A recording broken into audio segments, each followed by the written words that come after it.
ആ വീട് കണ്ട, ആ വീടിന്റെ ഒരു പ്രത്യേകത കേട്ടോ, കാണിച്ചതാ. അടിപൊളി സംഭവമാണ്. ഈ വീട്ടില് ആള് താമസിക്കണ്ടെന്ന് പറഞ്ഞാൽ വിശ്വസിക്കോ?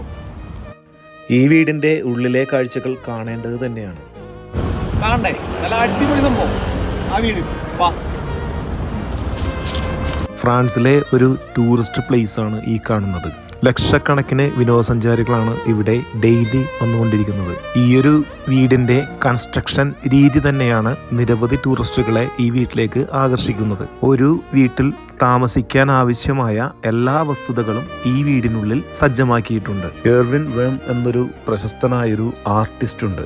അദ്ദേഹത്തിന്റെ ഓസ്ട്രിയൻ ബാല്യകാല വീടിന്റെ ഒരു മിനിയേച്ചർ പകർപ്പാണ് ഈ ഒരു വീട്. ഈ വീടിന്റെ വീതി എന്ന് പറയുന്നത് 1.1 മീറ്ററിലേക്ക് ചുരുക്കിയിരിക്കുന്നു. സന്ദർശകർക്ക് നടക്കാൻ കഴിയുന്ന ഒരു ഔട്ട്ഡോർ ഇൻസ്റ്റാളേഷൻ ആണിത്. എല്ലാ ഫർണിച്ചറുകളും ഇടുങ്ങിയ വീതിയിലേക്ക് സ്കെയിൽ ചെയ്തിരിക്കുന്നു. ഒരു സബർബൻ വീടിന്റെ ഒരു കോസ്ട്രോഫോബിക് വികലമായ പതിപ്പ് ഇത് അനുഭവിക്കുന്നു. ഇടുങ്ങിയ ചിന്താഗതി, സാമൂഹിക പരിമിതികൾ, താമസ സ്ഥലങ്ങളും വ്യക്തിഗത സ്വാതന്ത്ര്യവും തമ്മിലുള്ള ബന്ധം എന്നിവയെക്കുറിച്ചുള്ള ഒരു വ്യാഖ്യാനമാണ് ഈ ഒരു വീട്. ഈ വീടിനുള്ളിലുള്ള എല്ലാ വസ്തുതകളും, സിങ്കുകളും കുക്ക് ടോപ്പുകളും ഫർണിച്ചറുകളും എല്ലാം തന്നെ ഈ വീടിന് അനുയോജ്യമായ രീതിയിൽ പ്രത്യേകം നിർമ്മിച്ചവയാണ്. ഫ്രാൻസിൽ പോകുന്നവരുണ്ടെങ്കിൽ ഈ ഒരു സ്ഥലത്താണ് വരുന്നതെങ്കിൽ ഉറപ്പായും ഈ ഒരു വീടും ഇതിനെ ചുറ്റിപ്പറ്റി 10ഓളം അടിപൊളി ടൂറിസ്റ്റ് പ്ലേസുകളുണ്ട്. അതൊന്നും സന്ദർശിക്കാതെ ഇരിക്കരുത്. കാരണം ഓരോ ടൂറിസ്റ്റ് പ്ലേസിനും നമ്മളോട് പറയുവാൻ ഒരുപാട് കഥകളുണ്ട്.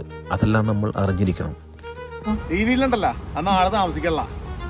ഇതൊരു ടൂറിസ്റ്റ് പ്ലേസ് ആയിട്ട് കൂട്ടത് സ്പെയിനിലാ, സോറി ഫ്രാൻസിലാ. ഇവിടെ ചെറിയ സോഫ, ചെറിയ അലമാര, ചെറിയ ഫ്രിഡ്ജ് തുടങ്ങി കട്ടില് എല്ലാ സാധനവും എടുക്കുന്നുണ്ട്. അതിനെല്ലാം വെച്ചിട്ടുണ്ട്. അടിപൊളി സംഭവം അല്ലേ? കുഞ്ഞൻ വീട്. ഈ ഒരു വീട് നിൽക്കുന്നത് സിറ്റിയുടെ മധ്യഭാഗത്തായിട്ടാണ്.